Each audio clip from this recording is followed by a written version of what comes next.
नमस्कार मंडळी, डिम्पल्स किचनमध्ये तुमचे खूप खूप स्वागत आहे। आज आपण बदाम आणि अंजीरपासून पौष्टिक असे लाडू बनवणार आहोत। लहान मुलांच्या योग्य वाढीसाठी मधल्या वेळेत त्यांना खायला देण्यासाठी हा एक उत्तम पर्याय आहे। तर चला रेसिपीला सुरुवात करूयात। बदाम अंजीर लाडू बनवण्यासाठी इथे मी अर्धा लहान वाटी असे तुकडे करून बदाम घेतले आहेत। त्याचसोबत पाव वाटी अंजीर ही लहान लहान तुकडे करून घेतले आहेत आणि 1 चमचा भोपळ्याच्या बिया। सगळ्यात आधी आपल्याला बदाम भाजून घ्यायचे आहेत। त्यासाठी इथे मी पॅन गरम करत ठेवला आहे। पॅन थोडा गरम झाला की त्यात बदामाचे तुकडे टाकून लो फ्लेमवरच 4 ते 5 मिनिट भाजून घ्यायचे आहे।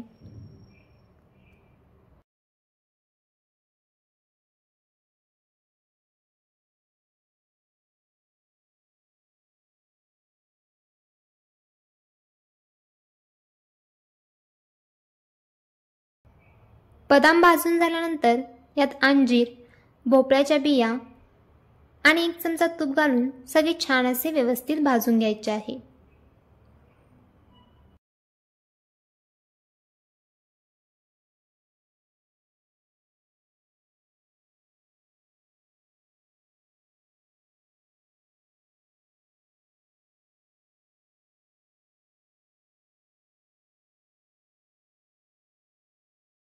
सगळे व्यवस्थित भाजून झाल्यानंतर याला थोडे गार होण्यासाठी दुसऱ्या प्लेटवर काढून ठेवू।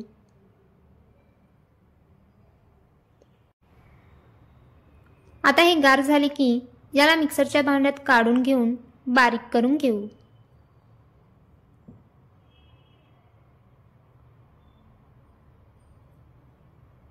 लाडूसाठी अशा पद्धतीचे मिश्रण वाटून घ्यायचे आहे, म्हणजे लाडू लगेच वळले जातात। थोडे मिश्रण घेऊन लाडू वळून घ्यायचे आहेत।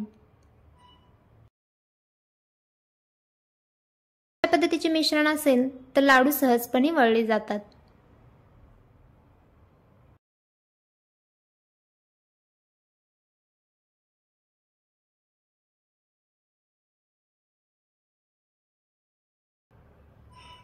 थोडेसे हातावर असे फिरवून घ्यायचे, म्हणजे बरोबर लाडूचा गोलाकार तयार होतो।